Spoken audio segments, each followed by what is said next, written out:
we tried to learn the language. We were even like watching YouTube videos with like this lady that was providing like, the pronunciation. And then we would think like, yeah, we're saying it right. We're saying it like how she says it.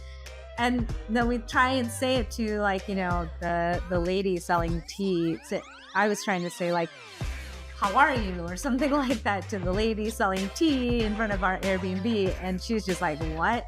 What are you saying? This is Worldschooling Q&A. I'm Astrid, creator of The Wandering Daughter. As a traveling family, we've spent 4 years traveling full-time to over 18 countries and 6 continents. Wherever we go, we try to learn as much as we can about the countries and cultures we visit. While we didn't coin the term, we like to call this worldschooling, using the world as our classroom. Each week, my husband Clint and I will answer one question about worldschooling and share our experiences of traveling the world with our kids. Ready to get started? Great! Let's dive in.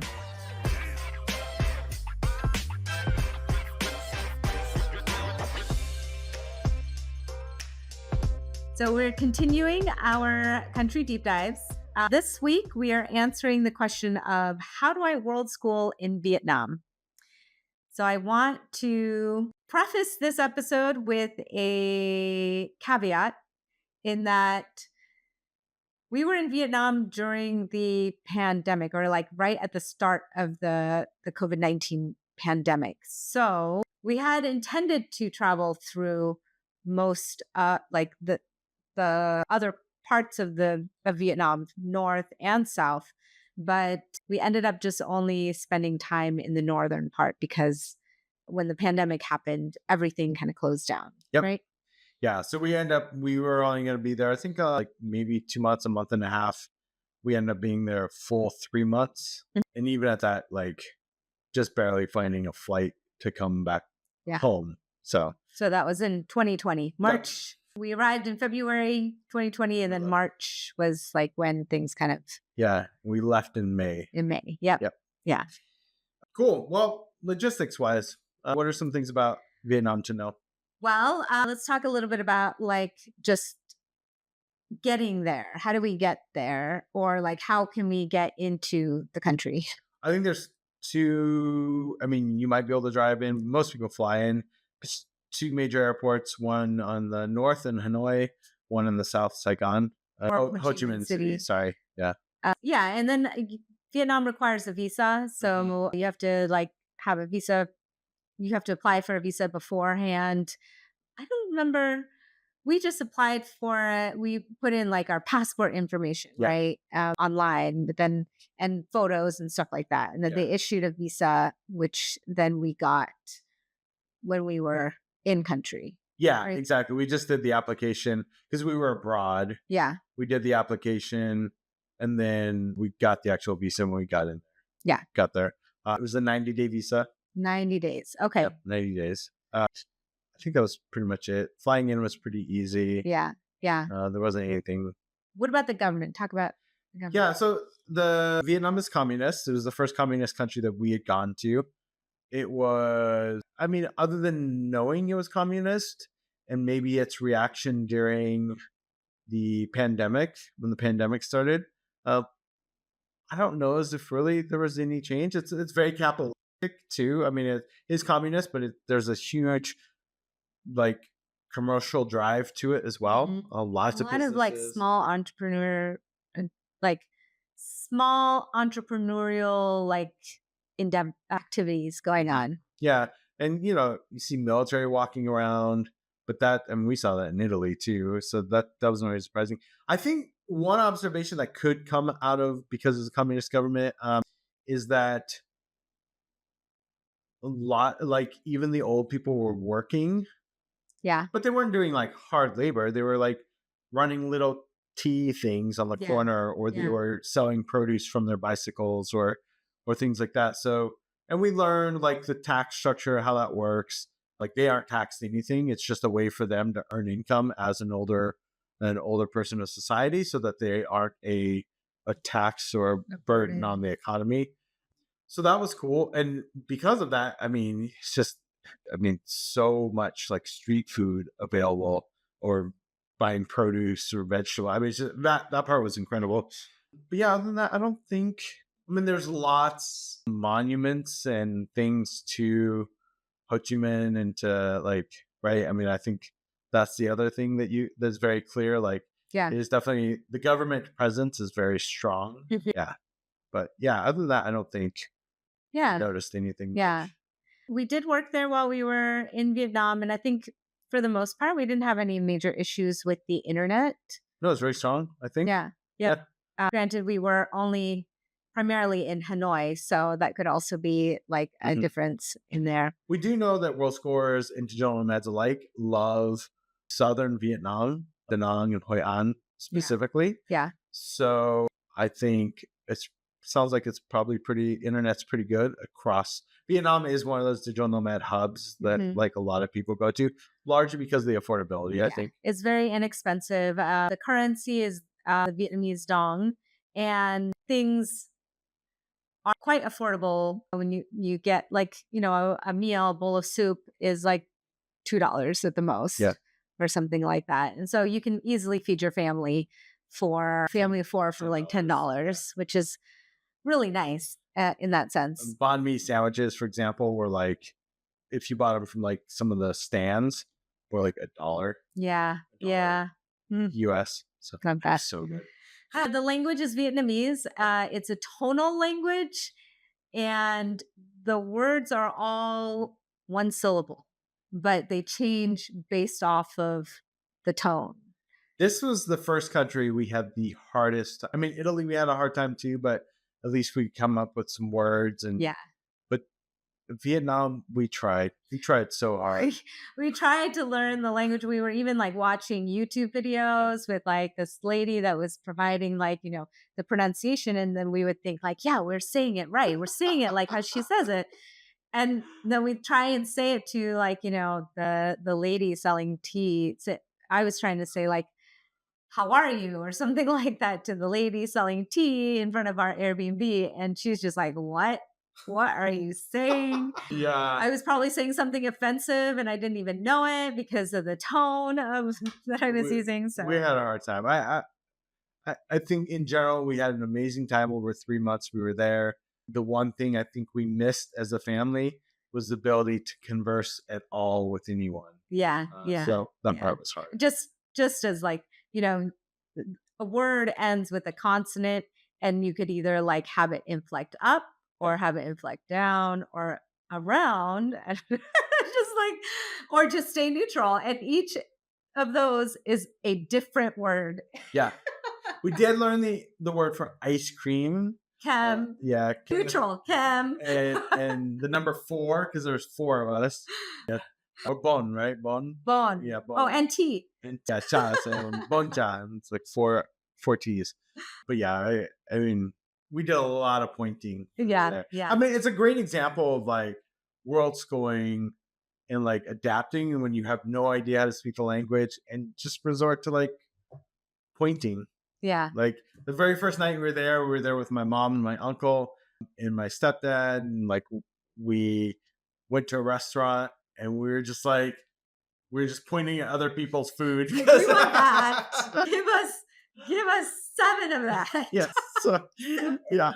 We'll talk more about the food later because that was a huge part of our trip. But what other? Oh yeah, I wanted to mention Vietnam has like ride sharing in the form of Grab, so you can catch. You can grab a Grab taxi or a Grab car, and that was an easy way for us to get around and fairly affordable. And then they also when it was like the pandemic time when we were there, we used Grab a lot to like order food. Yeah. And get that delivered to us. There were a couple other services. I think we just used Grab the most. Yeah. So let's talk about the highlights, the places that we enjoyed when we were there. Yeah. Well, so luckily when we got there, the first 2 weeks, we were actually able to go do some things.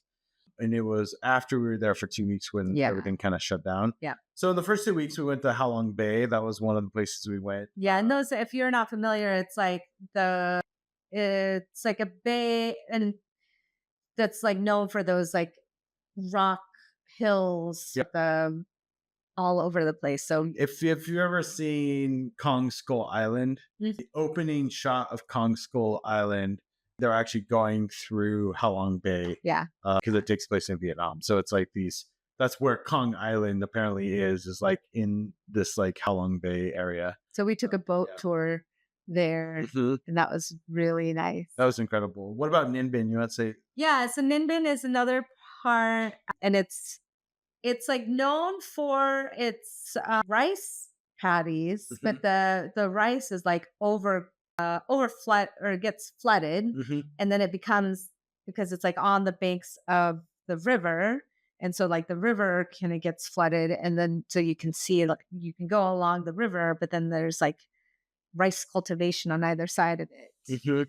And I think that one also, wasn't there like a cave that we went into or something like that? Or am I thinking of something? No, there was, or no, that was Halong Bay. We went into a cave in Halong Bay. Oh, yes, yes. No, Ninh Binh was, we took these like a little like personal boat tour where there's a person that kind of paddles you through the rice paddies. But the thing that was unique was they do it with their feet. Yeah, they do it with their feet. You're kind of in these round boat things. Oh no, that's not. We were just in a boats. normal rowboat. Yeah. You're rowing with their feet. But anyways, it was beautiful. Super. I mean, beautiful area right at the base of the mountains. And there's rice paddies all around you. We also did a bike tour. That was the first time, I think, in all of our travels. We had ridden bikes in other places, but it's the first time we did a bike tour. Yeah. And you had Mira and I had Julian. So we just did like the grown-ups pedaling, but it was fun. But it was very cool. I mean, just got to see the town. It's a small, like the actual town in Ninh Binh is really small. Yeah. But charming and in the foothills of the mountains. Yeah. So it's very beautiful. Yeah. I would say Hanoi was a nice city to visit too. It's very, like, I love the architectural style of Hanoi. It's very beautiful, and there's just like little alleys you can kind of walk through. And you're talking about the old quarter, though. Yeah, in the old quarter. That's true. Like mostly in the old quarter, there's like a lake in Hanoi, and the old quarter is kind of near that. And then there's other areas around the lake too that's worth visiting. So yeah, I really enjoyed just like wandering through the streets and looking at, people have like homes with like plants and stuff. And then there's like cafes, cute little cafes, street eateries where like people, the restaurants just have like street food type stuff. Yeah. So the street food was really nice. And yeah, what did you think about Hanoi?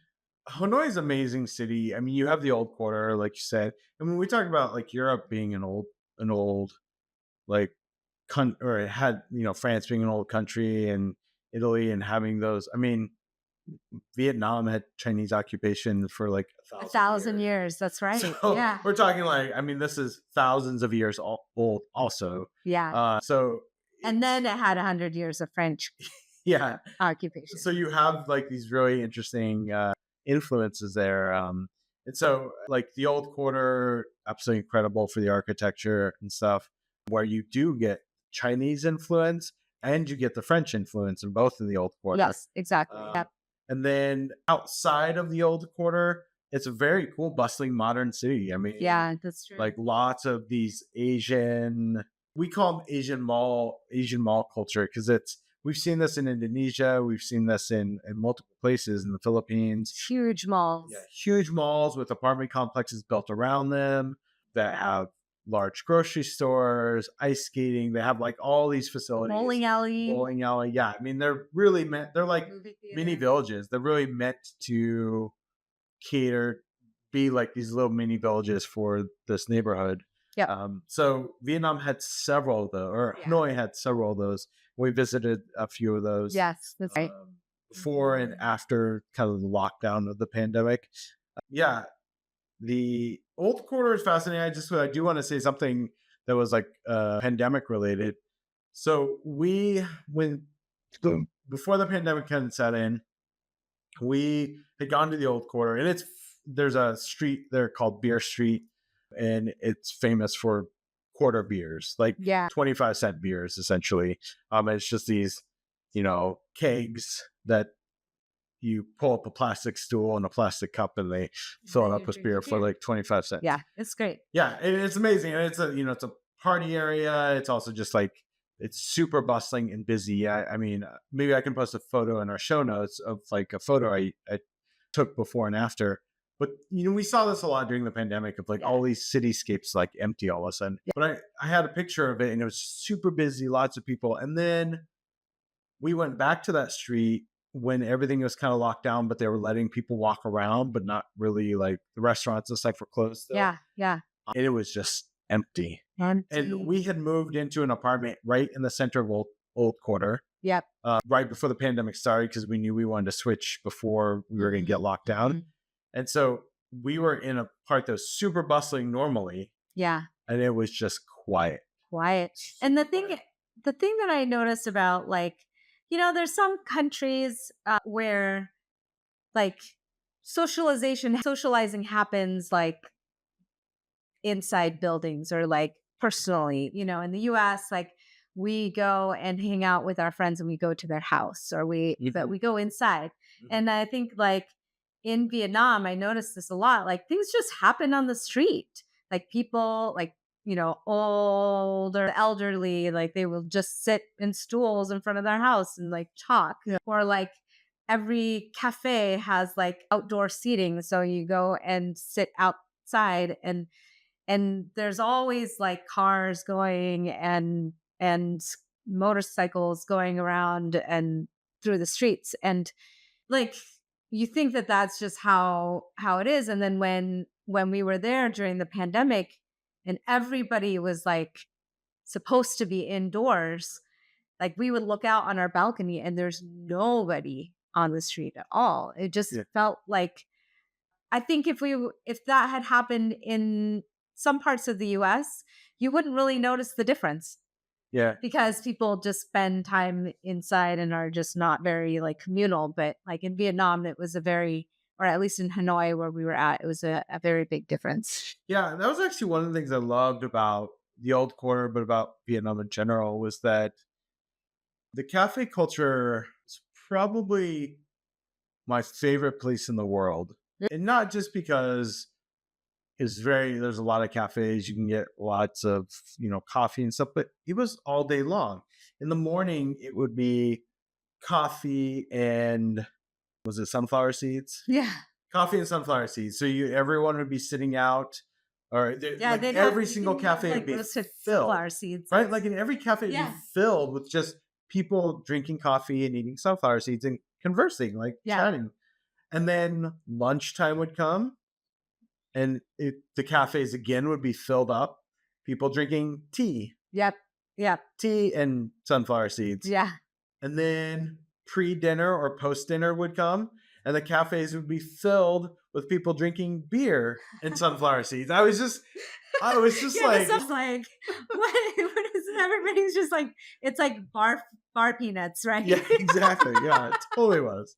But it was incredible. And it was, so like, as a foreigner there, or we didn't speak the language, you could go sit down and have a coffee, an iced tea, or a beer, and like be amongst that, have your own conversation. Yeah. And you felt like part of the community. Yeah. It was incredible. And the other thing, we can kind of get into food now. One thing that was an extension of that is, Anthony Bourdain mentions this in his episode with Obama, but like the plastic chair and table thing of Vietnam is, I think, unique to Vietnam. Yes, it is. And is strangely really inviting and like humbling because like all these places that don't look like restaurants. And I guess part of it too is that we learned that a lot of restaurants are just out of the basement areas of people's homes. Right. Yeah. And then they open it up and it turns into a restaurant. So then they bring out all these plastic stools and tables for people to sit at. Yeah. But like everyone is sitting around, plastic stools and tables. Like we're at the kids section of Thanksgiving, of US Thanksgiving, But then we're like eating these incredible, incredible, and I'll let you start talking about the food, but like Yeah. some of the best food we've ever had in Yeah. all of our travels. Yeah. And we're all just like sitting on these like tiny plastic stools and tables. That are just, they go all the way out to the street, like on the sidewalk. They fill. In fact, when you're walking down the sidewalk, you have to like bob and weave between these things. It's incredible. I guess if you had like some mobility issues, that might be a consideration if you were going to be traveling to Vietnam. I do have an article on my website specifically talking about the food of Vietnam because I was just so impressed by like the variety of dishes that were there. But I want to go back to the coffee. Okay. Because there is a specific type of coffee that is unique to Vietnam. And I think I'd like you to kind of talk about it more because you are a coffee lover. Yeah. So, and before I say this is a hot debate because the people we had learned this from and I talked, or that I had talked and stuff like that. Yeah. They kind of told us about the history of it, why it existed and that kind of thing. And that was cool. And then we heard from another friend who had traveled to Vietnam. And they said, oh, yeah, we were told this was just kind of a gimmick and people don't really drink this and whatnot. So what my conclusion, I read a little bit more about it. My conclusion is that it is steeped in a history, but now it is kind of a gimmick and that like Vietnamese don't really drink it. It is more geared towards tourists, but that does not take away from the fact that it does come from a historical standpoint. Yeah. So the coffee, or the coffee you're talking about, is egg cream coffee or egg coffee. And basically what it is you make a cream from the egg white, and you do that by whipping up the egg white and adding some sugar, and that creates a cream, and then a cream-like substance, and then you put that into the coffee. And so you get and Vietnamese coffee is very, very strong. The way they brew it is very, very, very strong. And then you get this really intensely rich, sweet cream that goes on top of it. So you kind of stir it up and you drink it, and it's absolutely incredible. I love the flavor of it. Yeah. And I think the reason it's probably not drank a lot anymore because there's no reason to drink it anymore. And the reason that we had learned behind it is because there was a time where like milk wasn't really available and stuff. There's a shortage of milk, but lots of farms, people have chickens. So it was just a way of, and plus like there was 100 years of French influence.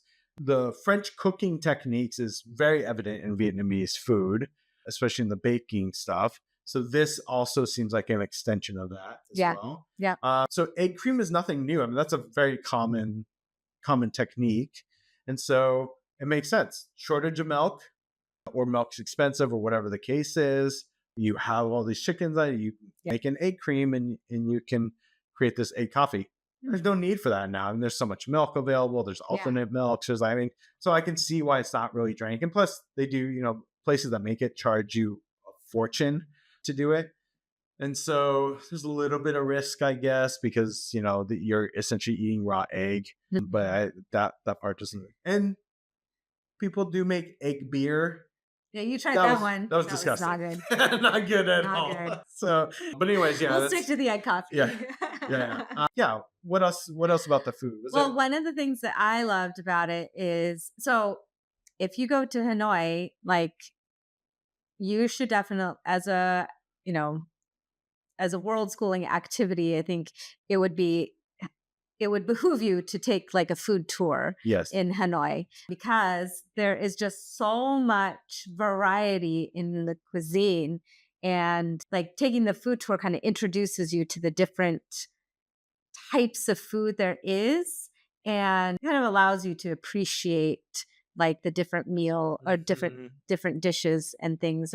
Some people have complained about like how Vietnamese cuisine is like bland. I know I've heard like some world schoolers talk about that, and I would agree that it's not as like, the flavors aren't as robust and bold as say like Mexican food or Indian food, but it's kind of more closer to like how Japanese food is, where it's like very subtle flavors. Refined, I think. But I am not refined.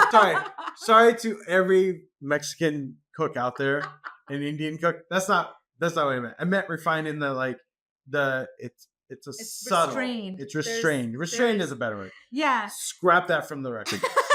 Scrap it. Sorry. He's not elitist, I promise. Wow. Hate mail galore now. Okay. But no, what I want to say is that like there is a balance in the dishes because and it kind of this was in a previous food tour that I took, the guide was saying that there's like the yin and yang is kind of put into the cuisine. So if there's something sweet, there's also something tart. If there's something cooked, there's also something fresh. If it's hot, there's also going to be something cold. So there's always going to be like a balance in that. And when I eat Vietnamese food, I'm always like very much aware of it and like noticing it in the different things. I think we're always super adventurous to try all the foods. Yeah. But I think in Vietnam, it felt almost like it was taunting us to be more adventurous. I don't know if that makes sense, but we were just like, we walked, there's a food alley in the old quarter that is just like food stall after food stall after food stall. And the alley is probably only 8 feet wide. I mean, it's a tiny alley. So it's like very limited seating, and you just kind of, it takes a little bit of courage as a foreigner to basically, because it's all Vietnamese in there. Yes. And so you basically have to force your way through this alley because it's so packed. Okay. And then for you to get food, you kind of have to be forceful about ordering. Mm-hmm. Of course, you don't speak the language, so it takes some courage.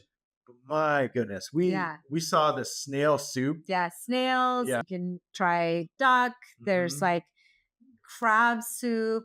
There's different types. You know, you think like noodles are noodles, right? But there's like different types of noodles to eat. Like, you know, there's also like this noodle dish that it uses like wide noodles, and then they use it to roll beef inside, and then you have the sauce. So it's like the noodle is used kind of like an egg roll. And it's just so amazing to try all these different dishes. So I highly recommend, you know, for those that love food, to go to Vietnam, take a food tour there and just try out the foods. The food tour is a great way to kind of get you a little bit over that, like that exactly anxiety of kind of barging your way in. Because what we've discovered, during that food tour, we were shown like what ultimately became my favorite restaurant, which ironically was like almost right across the street from where we were staying ultimately. But there's this dish called Bun Cha Hanoi, and it's just called Bun Cha there. But in the United States, we call it Bun Cha Hanoi. But it's basically this pork-based soup dish. But they would serve it with like, you know, these ground pork patties and egg rolls, and then like this giant plate of vermicelli noodles, this big bowl of broth, and this giant plate of vegetables. Yeah. And you just kind of mix everything together, and it's absolutely delicious. And it literally costs like $2. I mean, it's incredibly cheap. But like, I wouldn't know these spots unless we got on the food tour. Yeah. And they kind of pointed it out to us. I think the other thing that helped us was we met up with another Worldschooling family that was there at the time. We had met them like a month prior, and the dad is Vietnamese. So we almost had like a personal guide to show us around like all of the different types of food to try too. So definitely, you know, try Vietnamese food and see if you enjoy it. So I would say eating out though is not very vegan friendly. It's pescatarian friendly, I think. Yep. Because you can get lots of seafood, like you said, crab, snail, that kind of things. But even at that, like a lot of the broth uses fish sauce. Yeah. So not very vegetarian or vegan friendly. However, lots of produce, lots of people selling produce, lots of people selling like grocery types of items. The markets are really good. So you could easily cook yourself. The kitchens, though, to warn you, are usually just hot plates. Yeah. They're not really, there's no ovens. Yep. So just be aware of that. And that's a pretty common Asian thing. So I think just be aware of that if you're not used to that kind of thing. Yeah. But yeah. So I think we had COVID listed on here. I think let's save that for like maybe an office hour conversation or something. Yeah, you can hear more about like what our experiences were like during lockdown when we were in Vietnam. Yeah. But yeah, anything else? No. Did you want to add anything? No, I just wanted to say we created our game Stack the Scoops while we were in Hanoi. We'll just keep plugging that every episode we possibly can. And actually, if you look closely at our logo, there's like stars on there, which is like in honor of like the star in the Vietnamese flag. Yeah. The color is also green, which is a little bit a nod to COVID, if I'm being honest. But, oh, is that why you're so creative? I used to be graphic designer, I can say. Well, that's all for today. Thank you for joining us on this episode of Worldschooling Q&A with Astrid and Clint. Be sure to check out the show notes for any links we mentioned in the episode, and visit my website, thewanderingdaughter.com, to dive deeper into world schooling and family travel. If you like what you hear, please consider supporting The Wandering Daughter on Patreon. It really helps us out and keeps the show going. You'll also get exclusive perks like episode transcripts, additional resources, access to office hours with us, and more. You can find us on Spotify or the podcast app of your choice. If you're listening to this on Spotify, you can tap the bell icon to get notified when new episodes come out. And if you like this episode, please give us a 5-star review. It really helps new people find our show. If you're watching this on YouTube, don't forget to like and subscribe and tap the bell icon to get notified of new episodes. You can follow me on Instagram @WanderDaughter or follow The Wandering Daughter on Facebook. Links to these are also in the show notes. If you have any world schooling questions you'd like us to answer for future episodes, feel free to throw them in the comments or send us a message at thewanderingdaughter.com/podcast. Until next time, happy travels! Bye! Vietnam. Nam Nam Paleo. Vietnam. Come on. Come on. Come on. Come on. Harold and Kumar. I gotta fix my hair. How's it look? Does it look okay? All right. Good. Okay. I'm ready.